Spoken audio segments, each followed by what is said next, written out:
Hello friends, स्वागत है आप सबका HM शेफ सिनेमा में। आज मैं आप सबके लिए एक नया टॉपिक लेकर आई हूँ जिसका नाम है how to decide chef salary in hotel, कि एक शेफ की सैलरी होटल में कितनी होती है।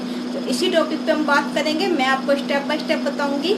आप इस वीडियो को एंड तक जरूर देखिए ताकि आपको पता रहे कि आपकी सैलरी क्या होगी।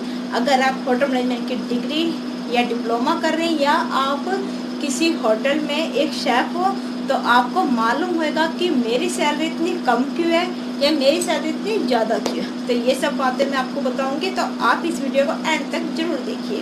तो चलिए हम स्टार्ट करते हैं। पहला पॉइंट, जब आप होटल मैनेजमेंट की डिग्री और डिप्लोमा कर लेते हो तो जब आप जाते हो होटल में एक फ्रेशर के उस पर, जैसे मान लीजिए आप कौमी फर्स्ट पे जा रहे हो या आप कौमी थर्ड पे जा रहे हो, तो स्टार्टिंग जब आपकी होती है कौमी थर्ड से ही स्टार्ट होती है जब आप फ्रेशर के पे जाते हो।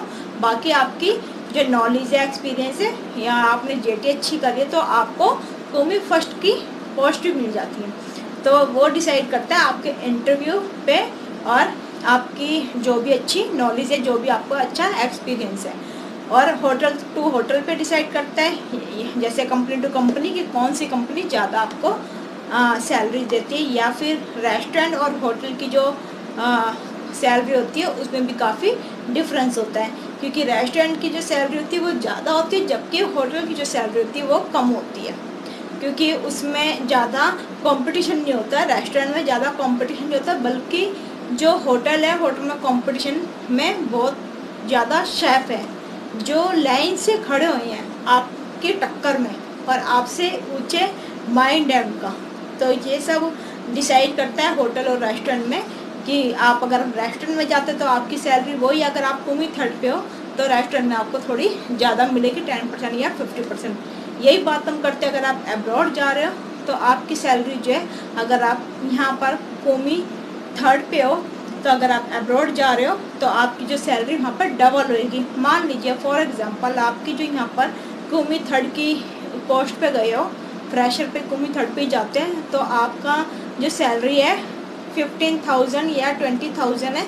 तो वही सैलरी आपको अब्रॉड में आप जब जाते हो तो आपकी 50,000 मंथली होती है आपकी सैलरी। तो ये डिसाइड करता है कि इंडिया में काम कर रहे हो या आप बाहर काम कर रहे हो। अगर आप मान लीजिए कि आप एक किसी होटल में या रेस्टोरेंट में काम कर रहे हो, आप CDP की पोस्ट हो और आप दूसरे होटल में अप्लाई करते हो और आप CDP की पोस्ट पे जाते हो, फिर आप सोचोगे कि मैं भी तो यहाँ CDP की पोस्ट पे आया हूँ, बट जो वहीं के जो होटल के शेफ़ हैं, तो आप सोचोगे वो भी CDP है और मैं भी CDP हूँ, बट मेरी सैलरी तो कम है और उसकी सैलरी ज़्यादा क्यों है। तो वो आपको क्या पता कि वो उसी होटल में 5 साल से उसी होटल में वो CDP की पोस्ट पर ही है, तो उनकी तो सैलरी बढ़ेगी। साल में तो हर किसी की बढ़ती है, तो इसलिए उनकी सैलरी बढ़ी है क्योंकि वो आपसे 5 साल पहले से उसी पोस्ट पे काम कर रहे हैं, तो इसलिए उनकी सैलरी ज़्यादा है। आप ये ना सोचिए कि मैं भी CDP की पोस्ट पे गई तो मेरी सैलरी क्यों है, क्योंकि आपकी स्टार्टिंग है, आपने अभी अभी ज्वाइन किया है, बाद में आपकी भी वही बढ़ जाएगी सैलरी। ये हिसाब हर पोस्ट का होता है, कौमी first, second, third, DCP, CDP, junior suit chef, ये सब उसी पे डिपेंड करता है और कंपनी टू कंपनी पे डिसाइड करता है। मान लीजिए आपको ओबराय होटल जो है वो आपको 20,000 दे रहा है एक कौमी थर्ड की पोस्ट पे, और वही जो सैलरी है अगर आप उसमें जाते हो हायत में या आप जाते हो JW मैरियट में, वो आपसे को थोड़ी कम सैलरी दे या फिर आपको ज़्यादा भी दे सकते हैं, ओबराय से भी ज़्यादा दे सकते हैं। वो कंपनी टू कंपनी पर डिसाइड करता है कि वो अपने होटल में कितनी सैलरी दे रहे हैं सबको।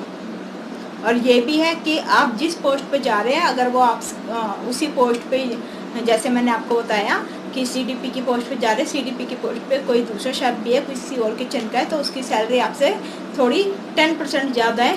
तो आप ये ना सोचिए कि मेरी इससे 10% कम क्यों है, क्योंकि आपने अभी ज्वाइन करा है। जो जस्ट ज्वाइन करता है, जिस भी होटल में नया ज्वाइन करता है, तो उसकी सैलरी दूसरी जो शेफ़ होते हैं, दूसरी जो उसी पोस्ट के जो शेफ़ होते हैं उनसे थोड़ी कम होती है, 10% या 50% कम होती है।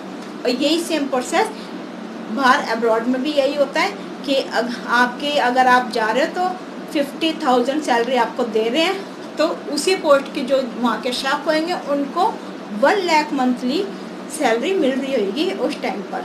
तो आप ये ना सोचिए कि मैं इंडिया से आया हूँ तो मुझे सैलरी कम दे रहे हैं। और ये अपने वालों को, जैसे वहीं के जो लोग हैं रहने वाले हैं, वहीं के जो शेफ हैं उनको ज़्यादा सैलरी दे रहे हैं। तो आप ये ना सोचिए, क्योंकि हर जगह होता है, चाहे इंडिया है चाहे बाहर है, बात करता है कि वो कितने साल से उसी होटल में काम कर रहा है। जब आप एक फ्रेशर पे जाते हैं तो आपको वो सैलरी कम मिलती है।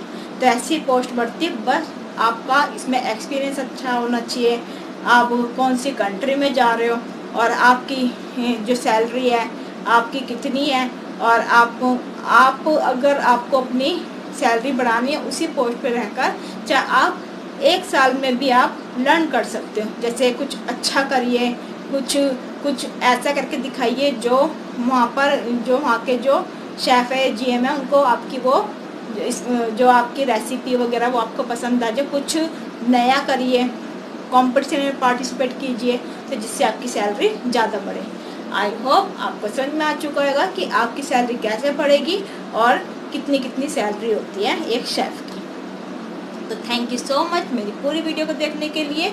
अब हम एक नई वीडियो में मिलेंगे एक नए टॉपिक के साथ। तो इस वीडियो को आप ज़्यादा शेयर कीजिए, सब्सक्राइब कीजिए एंड बेल आइकन बटन दबा दीजिए। Okay friends, bye bye, take care.